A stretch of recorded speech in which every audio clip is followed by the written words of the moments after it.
One of my new mottos is, even if I get another grill, I still won't have as many as Tom Horseman does.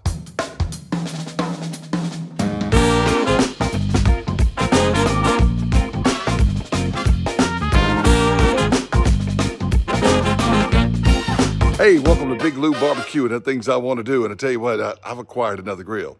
I didn't really want to. I wanted to give it away. I bought it as a gift for one of those white elephant gift games. And I wound up getting it myself. Felt kind of tacky about it, but it had to be done. Not because I wanted it. I wanted a cast iron Dutch oven. But the person who brought the cast iron Dutch oven with the, coal lip on it and everything, camp Dutch oven, you put coals under it, that's what I got. He stole it from me. Then I had to steal something else. Everything else was like Bluetooth speakers and techno stuff. So I got the grill I brought. Hey, it's a really cool grill. It's made out of a Freon bottle, all right? A little 2-pound Freon bottle, 2-gallon Freon bottles, whatever. A little tabletop grill. And it's made by a fellow named Everette Guidry. It's a custom thing, and I want to show it off to you. Let's take a look at it.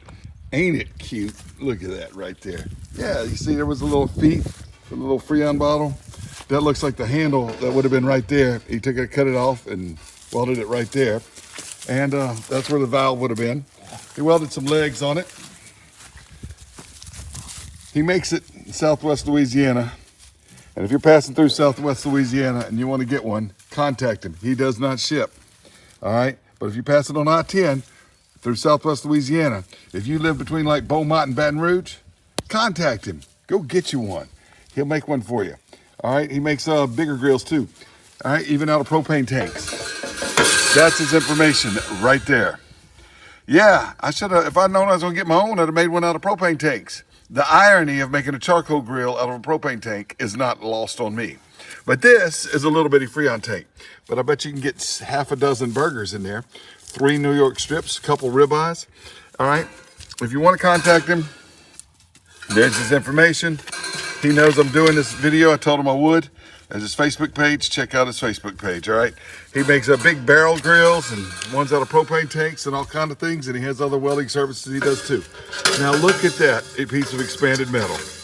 It's small, and I bet I could do shrimp, asparagus, vegetables, fajitas, shrimp fajitas, and all kinds of things on there without having fish and whatever, without having to have a special grilling basket or vegetable basket, all right? So inside the propane bottle that he's cut so that the lid fits like that at an angle, with hinges. He's welded in 2 rods right here. The welds look real solid. I wanted to show you all this before I get it all seasoned up, all right? So, those are real solid. Another piece of expanded metal here is a charcoal grate. And then he's got holes. And yeah, that hole's not cut as even, but you know what? That doesn't matter. All it's got to do is let air in there, all right?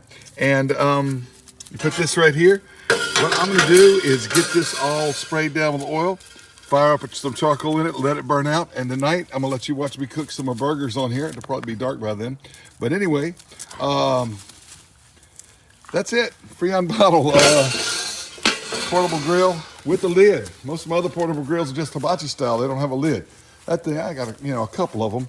The lids come off. This one's got a hinge on it, so that's a pretty neat little deal. If you got welding skills, you can build your own. If you don't, and you live in Southwest Louisiana or coming anytime soon, check him out right there. All right, BBQ Pits by Everette Guidry Services. Well, I sprayed everything down with cooking oil, got it seasoned up, got a load of charcoal lit in there, and the little chimney works, but you can see it's leaking. It's not designed to be a smoker. Look, there's my hand. It's not that big. It's just a little tailgate grill. I think it's awesome. Well, had to go into town, let it burn out. Just got back in from town, but look how well seasoned it is now. All right. Got a good patina going on that grill grate too. And I think just love that, shrimp, and I can do shrimp fajitas and stuff on there. Those holes are just as small as they are in a grill pan or something, Anyway, I'm going to add some more charcoal to that, and we're going to do some burgers and boudin. All right. Oops. I was going to buy ground chuck, but the already formed in patties was the same price per pound as it was not formed in patties, so I just bought the patties at the grocery store. Not frozen, just pre-formed. And go ahead and put these on there. I think I probably only get 4 of these at a time. So that's what we'll do. Little frozen ones, I'm sure you could get half a dozen of, but these from the grocery store, 4 at a time. That's all right. We'll cook those 4. We'll cook the next 4. Then we're going to put on the boudin.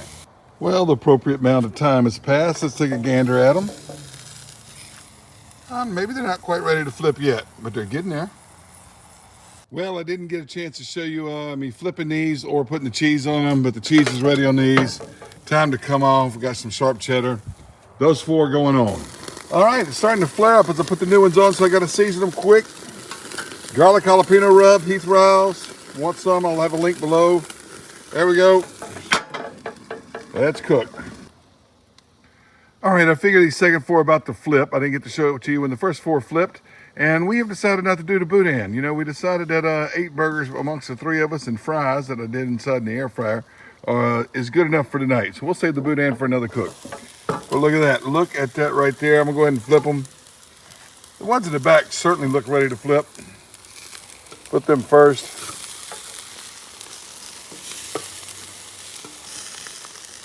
Yep, it's going to be beautiful, y'all, but it's hard to do with the camera here. Holding the phone right with me, you know. But I'll try to get that one done, too. Look. You see my Big Lou barbecue spatula? All right, anyway, I'm going to flip the other 2. I'll put cheese on them. Yeah, they're not quite ready. I'm going to let that one sit for a bit. Well, we decided not to do the boudin, and those last 4 are going to cook 8 burgers amongst the 3 of us here at the house. That's plenty. We got fries too. You know, we'll save the boudin for another night. But you can see how well this grill's working with the little burgers. It's a neat little grill. It's going to be a great little tailgate grill. I'm glad to use it. Look, if you've got welding skills, build you a little grill out of a Freon tank, man. That's pretty cool. If you don't have welding skills like me, and thank goodness everybody doesn't have welding skills, otherwise there'd be no reason for welders, right? But I'm one of those that have to pay people who do have welding skills to weld stuff for me. And I'm glad I paid Mr. Guidry for this grill. Anyway, he doesn't really know that I'm doing this video, but if you live in the Southwest Louisiana area, check out BBQ Pits by Everette Guidry. It's on Facebook. I showed you the card earlier. If you live in Southeast Texas or South Central Louisiana, Baton Rouge or whatever, it's worth the drive over to Lacassine to check out what he's offering. And if you don't live here, all right, and you don't weld, find somebody that does. Make you a Freon tank grill. That's a neat little thing, man. I'm going to enjoy using it. Hey, thanks for watching the Big Lou Barbecue.